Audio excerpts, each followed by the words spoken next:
नमस्कार साथियों, मैं Abhishek Kumar Sai excellent coaching centre के प्लेटफॉर्म पर आपका बहुत बहुत स्वागत करता हूं।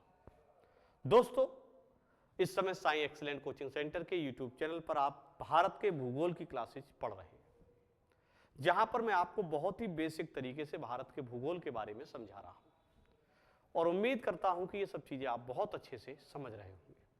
आज भी हम भारत के जल क्षेत्र के बारे में जानेंगे और भी कई चीजें आज हम जानेंगे कि क्या है जलीय सीमा और किस तरीके से इसका निर्धारण किया गया और ये कानून कब से लागू हुआ। आज हम भारत के जल क्षेत्र के बारे में देखेंगे कि किस किस तरीके से भारत कहां से क्या कार्य कर सकता है। साथ ही मैं अपने उन साथियों का बहुत धन्यवाद देना चाहूंगा जो कमेंट बॉक्स में आकर हमें कमेंट कर रहे हैं और हमें बहुत ही ऊर्जा दे रहे हैं। सबसे पहले मैं उन्हीं का नाम लेना चाहूंगा। आज हमारे अंकित सर हैं, इन्होंने बहुत अच्छी विशेष हमारे लिए दी है। इसी तरीके से विकास कश्यप जी हैं, विकास यादव जी हैं, चिंटू पाठक जी हैं, अभिजीत सिंह जी हैं, अतुल कुमार जी हैं, विकास जी हैं, नीलम सागर जी हैं, नेहा राणा हैं, अर्जुन कुमार दिवाकर जी हैं, मिस्टर अभिषेक जी हैं और आज़ाद जी हैं। इन सभी ने हमारी वीडियो पर बहुत ही अच्छे अच्छे कमेंट किए। इस वजह से मैं इनका हार्दिक अभिनंदन करता हूं और आप भी वीडियो को बहुत अच्छा रिस्पांस दे रहे हैं क्योंकि आप भी लगातार वीडियो को लाइक और शेयर कर रहे हैं। साथ ही अगर आपको कोई भी हमारी वीडियो में चीज समझ में नहीं आती है तो आप हमें कमेंट बॉक्स में जरूर बताएं। तो आज हम चलते हैं भारत के जल क्षेत्र की ओर। पहले इसके बारे में हमें बेसिक जानकारियां जानना होंगी। तो बेटा हम आते हैं सीधे भारत के जल क्षेत्र की ओर। तो बेटा भारत के अगर स्थिति को देखें तो इस ओर अरब सागर है बेटा। कौन सा सागर है बेटा? अरब सागर है। यानी भारत के पश्चिम में बेटा एक आपको सागर दिखाई दे रहा है और उस सागर का नाम है बेटा अरब सागर। तो बेटा भारत के पश्चिम में कौन सा सागर है? अरब सागर। साथ ही बेटा पूरब में है बंगाल की खाड़ी। पूर्व में बेटा बंगाल की खाड़ी है। तो बेटा ये बताएं कि भारत के पश्चिम में क्या है? तो अरब सागर है और पूर्व में क्या है? बंगाल की खाड़ी है। तो क्या पूरी बंगाल की खाड़ी का जल क्षेत्र हमारा है या अरब सागर का जल क्षेत्र हमारा है? तो बेटा इसी के बारे में आज हमें जानना है। देखिए, इस बात को लेकर अंतरराष्ट्रीय स्तर पर बहुत विवाद रहता था कि जलीय सीमा कहां तक है। इसी के तहत वर्ष 1982 में यानी कि 1982 में एक बेटा समझौता हुआ जिससे यूएन क्लॉज के नाम से जानते हैं। किसके नाम से जानते हैं बेटा? हम यूएन क्लॉज के नाम से जानते हैं, जिसे UNCLOS भी हम कहते हैं। इसका अगर हम पूरी बात करें पूरा नाम, तो इसका पूरा नाम है United Nations conventions on the law of sea. तो यूएन क्लॉज का पूरा नाम क्या है? तो आपने देखा कि United Nation convention on the law of sea. इस नाम से हम अनक्लॉज को जानते हैं और इससे ये जिम्मेदारी वर्ष 1982 में दी गई कि आप सीमा क्षेत्र का निर्धारण करें अंतरराष्ट्रीय स्तर पर, कि जलीय सीमा को लेकर कोई विवाद ना हो। इस बात को लेकर बेटा यहां पर निर्धारण किया गया। अब यह समझौता यानी कि लागू कब से हुआ, मान लो ये चीज पूछ ली जाए तो आपको ध्यान रखना है कि लागू हुआ था बेटा 1994 में। कब लागू हुआ था बेटा? 1994 में। इसने क्या कहा उसके बारे में अब हम जानते हैं। देखिए बेटा, इसने कहा कि जो जल क्षेत्र है, क्या है बेटा? जल क्षेत्र, उसे 3 भागों में बांटा जाएगा। तो जल क्षेत्र के बेटा कितने भाग होंगे? 3। एक का इसने कहा कि नाम होगा बेटा प्रादेशिक सीमा क्षेत्र। क्या होगा बेटा? जिसे हम कहते हैं प्रादेशिक सीमा क्षेत्र, जिसे हम इंग्लिश में टेरिटोरियल बाउंड्री या सी के नाम से भी जानते हैं। कह सकते हैं टेरिटोरियल सी। दूसरा इसने कहा कि एक होगा बेटा संलग्न क्षेत्र। संलग्न क्षेत्र या इसी का नाम होगा बेटा अविच्छिन्न मंडल। इसी का इसने एक नाम और बताया, क्या होगा बेटा? अविच्छिन्न मंडल, जिसे हम कॉन्टिग्यूअस जोन के नाम से भी जानते हैं।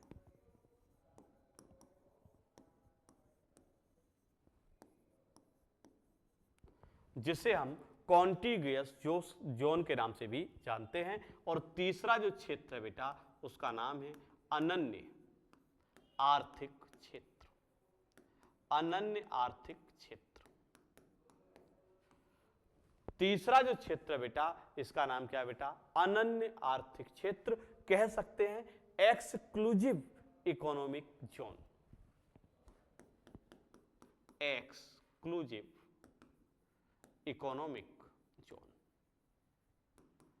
तो बेटा अगर आपसे यह पूछा जाए कि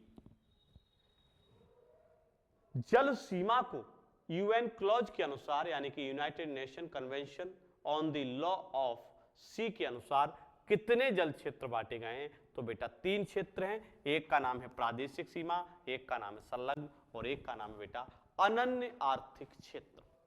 यहां तक अगर मैं बात करूं तो आप इन सब चीजों को बेटा आसानी से समझ पा रहे होंगे। अब मैं इससे आगे बढ़ता हूं कि आखिर इन सीमाओं का विस्तार कहां तक है और किस तरीके से इनका निर्धारण किया जाना है। आज हम इसके बारे में भी जानेंगे। तो आगे बढ़ते हैं बेटा और देखते हैं। आपको यह समझ में आ गया होगा कि बेटा कितने क्षेत्र हैं बेटा? 3 हैं। अब मान लेते हैं भारत के पूर्वी तट की ओर चलता हूं मैं, तो ये बेटा बंगाल की खाड़ी वाली जगह है। तो ऐसी स्थिति में, क्योंकि ये तट बहुत ही ज्यादा आप देख रहे हैं तो टेढ़ा मेढ़ा है, हमें ऐसी स्थिति में बेटा एक आधार रेखा खींचनी होगी। क्या खींचनी होगी बेटा? आधार रेखा जिसे हम कहते हैं बेटा बेस लाइन। तो अनक्लोज ने बताया, यानी कि जो समुद्री समझौता है उसके अनुसार अगर हम चलें तो प्रत्येक देश की एक क्या होगी बेटा? आधार रेखा होगी कि तट को कहां से काउंट किया जाएगा। अब इस तट के अंदर ये वाला जो जलीय क्षेत्र है इसको हम कहेंगे बेटा आंतरिक जल। क्या कहेंगे बेटा? आंतरिक जल। तो सबसे पहले आपको यह बताया गया कि हम तटों को मिलाने वाली, यानी जहां भी कटा छटा तट है उसको मिलाने वाली एक रेखा होगी, और बेटा ये रेखा ही क्या कहलाएगी बेटा? आधार रेखा, जिसे हम कह सकते हैं बेस लाइन। क्या कह सकते हैं बेटा? Base line. अब इस लाइन से इसने कहा अगर 12 नॉटिकल मील, देखिए समझिए कितनी दूरी आगे जाना है, तो आधार रेखा से केवल 12 नॉटिकल मील। अब प्रश्न ये आता है कि नॉटिकल मील क्या है? तो बेटा आपको बता दूं कि 1 नॉटिकल मील बराबर, जिसे हम बेटा समुद्री मील भी कहते हैं, ये एक दूरी की इकाई है। तो बेटा 1 नॉटिकल मील बराबर होता है 1.852 किलोमीटर। कितने किलोमीटर बेटा? 1.852 किलोमीटर। ये जो समुद्री मील है इसकी इकाई मानक मील से ज्यादा है।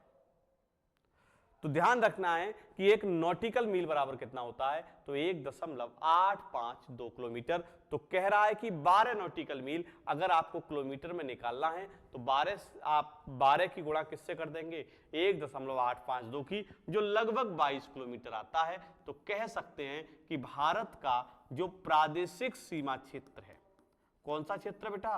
प्रादेशिक सीमा क्षेत्र है, यानी कि टेरिटोरियल सी जोन है, वो बेटा कितना है? तो 12 नॉटिकल मील है। लेकिन किससे? तो बेटा आधार रेखा से। किससे बेटा? आधार रेखा से। तो याद रखना है कि यहां पर हम क्या कह सकते हैं? तो बेटा हम इसे कह सकते हैं प्रादेशिक सीमा क्षेत्र। तो बेटा ये बताएं कि प्रादेशिक सीमा क्षेत्र कितने नॉटिकल मील तक फैला हुआ है? तो आप कहेंगे कि प्रादेशिक सीमा क्षेत्र 12 नॉटिकल मील तक फैला हुआ है। उसके बाद बेटा हम आते हैं दूसरे क्षेत्र पर, जिसे कहा जाता है संलग्न क्षेत्र। संलग्न क्षेत्र की बात करें तो इस 12 नॉटिकल मील से आपको फिर 12 नॉटिकल मील पढ़ना है, जिसे हम कहते हैं बेटा संलग्न क्षेत्र या अविच्छिन्न मंडल, या इसे क्या कहते हैं बेटा, अविच्छिन्न मंडल। तो आप यहां तक ये समझ गए होंगे कि 12 नॉटिकल मील तक के क्षेत्र को क्या कहते हैं बेटा, संलग्न क्षेत्र। और इस 12 किलोमीटर यानी कि संलग्न क्षेत्र से भी अगर बेटा मैं बात करूं तो बेटा इससे आगे अगर हमें जाना है तो बेटा कितने मील जाना पड़ेगा, 176 नॉटिकल मील। और ये क्या कहलाएगा बेटा, तो इसको मैं कहूंगा अनन्य आर्थिक क्षेत्र, अनन्य आर्थिक क्षेत्र। अब तक हमने केवल 3 सीमाओं के बारे में जाना, लेकिन अभी भी हमने ये नहीं जाना है कि इसके काम क्या क्या हैं या यहां पर क्या क्या छूटें प्रदान की जाती हैं। तो अब हम उसके बारे में जानते हैं। उम्मीद करता हूं कि चीजें समझ में आ रही होंगी। तो बेटा एक एक चीज, क्योंकि 12 कहां से बेटा, बेस लाइन से, उसके बाद ये क्या है, प्रादेशिक। इस लाइन को यानी कि इस बाउंड्री को जब पार करेंगे तो इसके 12 क्या है, संलग्न क्षेत्र है। और यहां तक अगर जाएंगे तो 176 नॉटिकल मील। और अगर यहां से देखें अनन्य आर्थिक क्षेत्र की तो बेटा टोटल कितनी हो जाती है, 200 नॉटिकल मील। अब यहां तक अगर किसी भी बच्चे को डाउट है तो बेटा वो डाउट आप हमें कमेंट बॉक्स में बताएं कि ये वाली चीज समझ में नहीं आई। मैं अब इसके बारे में एक एक चीज डिटेल से बताने जा रहा हूं। अब समझते हैं बेटा हम इसे। मान लेते हैं कि मैंने ऐसे एक बेस लाइन खींची बेटा, क्या खींची बेटा, बेस लाइन। तो ये बेस लाइन बेटा यहां भी तो होगी ऐसे ही। ये भारत की क्या है बेटा, आधार रेखा है। और इसके अंदर का जो जल क्षेत्र है वो क्या है बेटा, आंतरिक जल क्षेत्र है।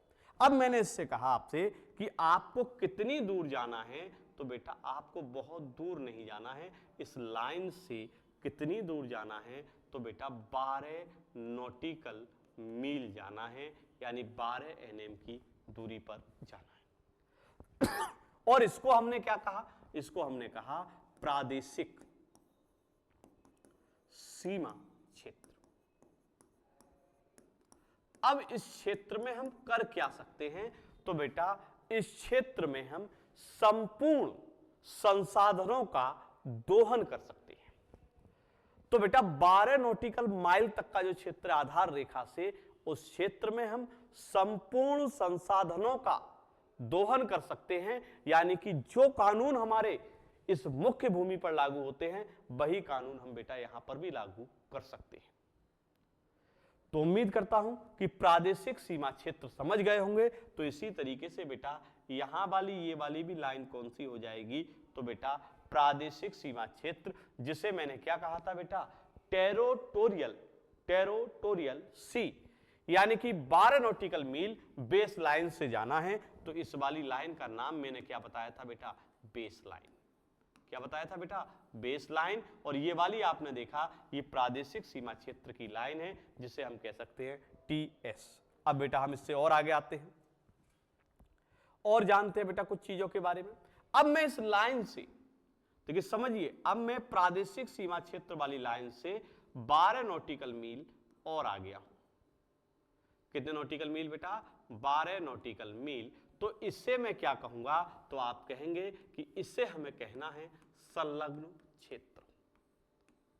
क्या कहना है बेटा, संलग्न क्षेत्र, जिसे कॉन्टिग्यूअस जोन के नाम से भी जाना जाता है, या जिसे हम अविच्छिन्न मंडल भी कहते हैं। इस क्षेत्र में हम अगर कोई भी जहाज आता है वो हमें सीमा शुल्क देगा। क्या देगा बेटा, सीमा शुल्क। ध्यान रखना है कि सीमा शुल्क क्या है, जब कोई विदेशी जहाज किसी भी देश के सीमा क्षेत्र में प्रवेश करता है तो उसे बेटा एक टैक्स देना पड़ता है, जिसे हम कहते हैं सीमा शुल्क। क्या कहते हैं बेटा, सीमा शुल्क। गदानंद, आप समझो सीमा शुल्क का मतलब सचिन वाली सीमा नहीं है, गदानंदो कुछ तो समझ जाओ। तो बेटा संलग्न क्षेत्र का मतलब कितना है, 12 नॉटिकल मील।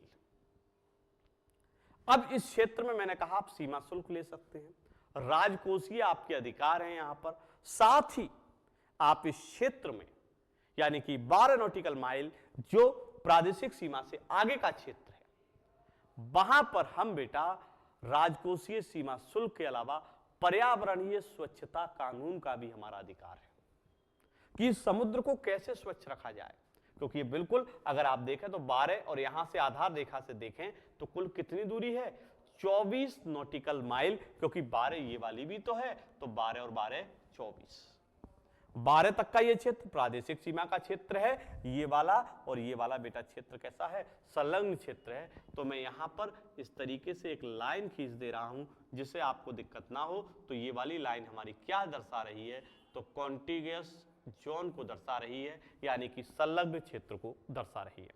ये कितनी दूरी थी, तो आपको पता है कि ये वाली भी कितनी है, तो 12 है। अब इससे आगे चलते हैं बेटा, और इससे आगे जब हम जाते हैं तो बेटा हमें एक और क्षेत्र मिलता है, और उस क्षेत्र का नाम है बेटा अनन्य आर्थिक क्षेत्र। क्या नाम है बेटा, अनन्य आर्थिक क्षेत्र। यहां पर अगर हम देखें तो ये बेटा कितने मील है इससे, तो ये बहुत ज्यादा दूरी है, यानी 176 नॉटिकल माइल अनन्य आर्थिक क्षेत्र है। ये अनन्य आर्थिक क्षेत्र, एक्सक्लूसिव इकोनॉमिक जोन अनन्य आर्थिक क्षेत्र कहलाता है। 176 नॉटिकल माइल की ये दूरी है। और बेटा अगर हम देखें तो तट रेखा से कितनी दूरी है, तो 176 नॉटिकल माइल की जगह ये कितना हो जाएगा, 200, क्योंकि 12 ये प्लस होगा और 12 ये प्लस होगा। इस क्षेत्र में हम, यानी कि अनन्य आर्थिक क्षेत्र में हम आर्थिक संसाधनों का दोहन कर सकते हैं, यानी कि यहां से हम कोयला निकाल सकते हैं, पेट्रोल निकाल सकते हैं, और वैज्ञानिक अनुसंधान के कार्य कर सकते हैं, तथा द्वीपों का भी निर्माण कर सकते हैं। जैसे आप जानते होंगे कि यहां पर एक हमने जब आपको जगह बताई थी, राजधानियां कल पढ़ाई थी, तो बेटा मुंबई एक जगह लिखी थी। मुंबई से 176 किलोमीटर दूर, देखिए नॉटिकल मील नहीं कह रहा हूं मैं, क्या कह रहा हूं बेटा, 176 किलोमीटर दूर एक स्थान है जिसे हम कहते हैं बॉम्बे हाई। यहां से हम क्या निकालते हैं बेटा, पेट्रोल निकालते हैं, लेकिन बेटा ये मुंबई से तो 176 है, तो बेटा 200 नॉटिकल माइल के क्या है बेटा, ये इस तट रेखा से अंदर है, यानी कि इस लाइन से 12 नॉटिकल मील वाली जो लाइन थी हमारी संलग्न क्षेत्र वाली, उससे 176 किलोमीटर के आगे का क्षेत्र जिसे हमने क्या कहा था बेटा, एक्सक्लूसिव इकोनॉमिक जोन यानी कि EEZ के क्षेत्र में आती है। और हम यहां से क्या निकाल लेते हैं बेटा, तेल निकाल लेते हैं। कैसा तेल, तो पेट्रोलियम की बात यहां पर चल रही है। उम्मीद करता हूं कि ये चीजें आपको बताई गई, ये बहुत ही आसानी से आप समझ गए होंगे, क्योंकि आप बहुत अच्छे छात्र हैं और आसानी से चीजों को समझ जाते हैं। हम भारत के सामान्य परिचय की तहत कुछ चीजों को और जान लेते हैं आज, जिससे हम इस चैप्टर को लगभग फिनिश करने की ओर, क्योंकि इस चैप्टर के अंतर्गत कई वीडियो आ चुकी हैं। आपने देखा भारत का सामान्य परिचय, उसके बाद पड़ोसी हमने देश देखे थे, 2 वीडियो आई थी, एक जलीय सीमा वाली, एक स्थलीय सीमा वाली। तो आज हम और भी कई चीजों के बारे में जानते हैं और कोशिश करते हैं कि इस चैप्टर को अब समाप्त किया जाए। तो बेटा इस चैप्टर की ओर जब हम बढ़ते हैं तो देखते हैं बेटा हम कुछ और चीजों के बारे में। सबसे पहले मैं आपको ये बता दूं कि अगर मान लो ये पूछा जाए आपसे कि भारत का सबसे बड़ा जिला कौन सा है, तो आप कहेंगे कि भारत का सबसे बड़ा जिला कच्छ है। कहां, कौन सा है बेटा, कच्छ है। और कहां पर है, तो गुजरात में। तो भारत का सबसे बड़ा जिला कौन सा है, तो बेटा आप कह सकते हैं कच्छ है। और बेटा कहां पर है, तो बेटा आप बताएंगे ये गुजरात में है। अब पूछा जाए, मान लेते हैं कि भारत का सबसे छोटा जिला कौन सा है, तो बेटा भारत का सबसे छोटा जिला माहे। अब माहे कहां पर है, तो माहे बेटा हमने आपको जब पांडिचेरी राज्य पढ़ाया था तो हमने कहा था कि माहे पांडिचेरी राज्य का क्षेत्र है, लेकिन किस राज्य के में अवस्थित है, तो केरल में। लेकिन जिला किसका है बेटा, पांडिचेरी का। तो याद रखेंगे कि माहे भारत का सबसे छोटा जिला है और किस राज्य के अंतर्गत है, तो पांडिचेरी। साथ ही बेटा अगर आप इस मैप को देख पा रहे हैं तो आपसे ये प्रश्न ये जरूर आ सकता है कि भारत का पहला नक्शा किसने बनाया, तो आप बताएंगे बेटा कि भारत का पहला नक्शा एना विले के द्वारा बनाया गया। किसके द्वारा बेटा, एना विले के द्वारा भारत का पहला मैप बनाया गया है। अगर मान लो आपसे ये पूछ ले कि भारत का औसत समुद्र तल कहां से मापा जाता है, तो आप कहेंगे कि भारत का औसत समुद्र तल बेटा एक स्थान से नापा जाता है, और वो स्थान तमिलनाडु राज्य के अंतर्गत कौन सा है, तो बेटा चेन्नई है। कौन सा है बेटा? चेन्नई। चेन्नई से हम औसत समुद्र तल को मापते हैं। साथ ही बेटा अगर मान लो आपसे पेपर में ये पूछा जाए कि भारत का